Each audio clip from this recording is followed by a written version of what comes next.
Bom dia a todos. Gravação de Deuteronômio, capítulo 1. Vamos chamar de a repetição das leis.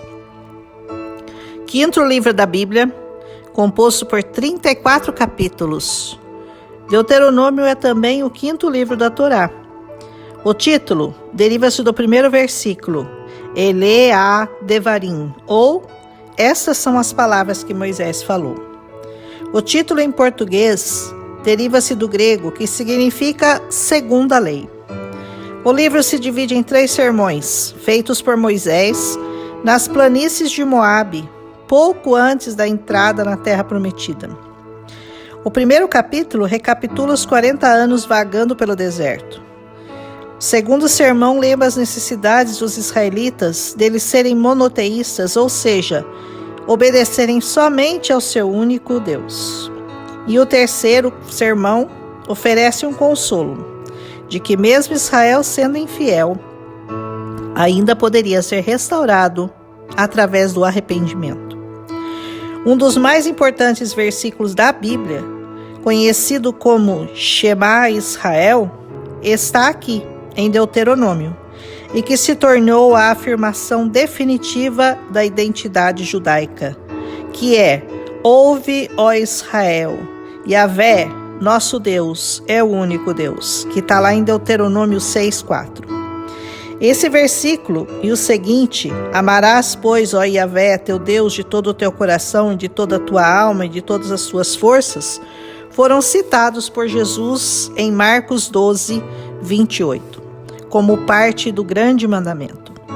Moisés, neste primeiro capítulo, repete as leis e nos dá as mais belas ilustrações de cada uma delas, de modo que pode ser visto como um comentário espiritual das leis de Moisés.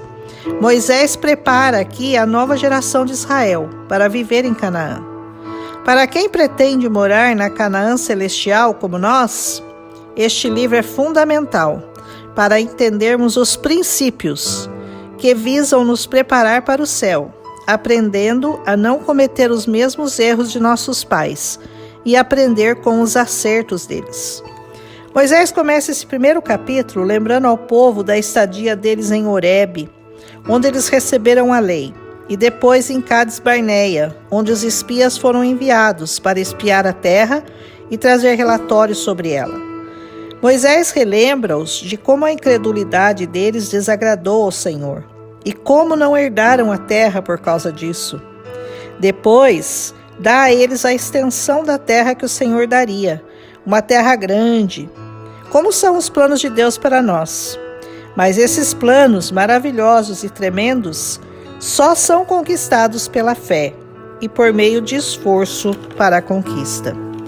Também esse capítulo nos mostra que precisamos sempre refletir sobre o que estamos fazendo, de certo ou de errado, e, se necessário, recomeçar e nos esforçar para não cometermos os mesmos erros de novo. Lembra-os do quanto eles se multiplicaram, no versículo 10, de tal modo a serem comparados às estrelas do céu. Depois fala das escolhas de homens sábios e experientes, postos como chefes sobre eles, versículo 13. Adverte-os também a não se intimidarem, nem serem parciais em julgamentos, atentando tanto para grandes quanto para pequenos, versículo 17. Trazendo a Deus cada caso, para que Ele os julgasse.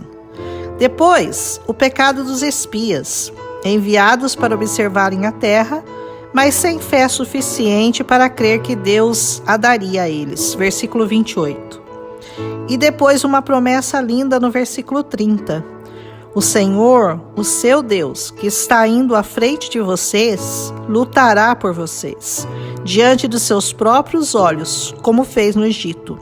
No versículo 31. Também no deserto vocês viram como o Senhor, o seu Deus, os carregou, como um pai carrega seu filho por todo o caminho que percorreram até chegar a este lugar. E no 32, e apesar disso, vocês não confiaram no Senhor, o seu Deus.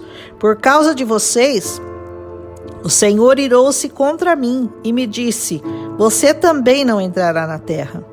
No versículo 39, só as crianças que vocês disseram que seriam levadas como despojo, os seus filhos que ainda não distinguem entre o bem e o mal, eles entrarão na terra. Eu a darei a eles, e eles tomarão posse dela. Amém? Então, eles quiseram lutar, mas daí, sem a bênção do Senhor, na força do seu próprio braço. Versículo 41. No versículo 44 e 45, daí os amorreus os derrotaram, e vocês voltaram e choraram perante o Senhor, mas ele não ouviu o seu clamor, nem lhes deu atenção. E no versículo 46, então vocês ficaram em Cádiz, onde permaneceram muito tempo. Esse relato resumido por Moisés, aqueles que entrariam na terra de Canaã, era um alerta, uma admoestação e ao mesmo tempo um encorajamento, mostrando a eles que se não cometessem os mesmos erros e confiassem no Senhor, que muitas vezes se mostrara poderoso para dar-lhes a vitória, eles não seriam afligidos nem derrotados. Então, irmãos, que nossos erros do passado e os erros de nossos pais sirvam para nós como estímulo, como advertência, e não como desânimo e descrença nas promessas do Senhor. O segredo é seguir em frente, sem desanimar e sem duvidar. Essa receita é dada a todos, por toda a Bíblia. E olha que ela é bem grande, né? E recheada de lições. Mas nós somos duros para aprender, né? A minha oração hoje é para que este livro nos convença do pecado e nos afaste dele, para que o pecado não nos domine e nos afaste desse livro. Amém? Um abraço em Cristo Jesus.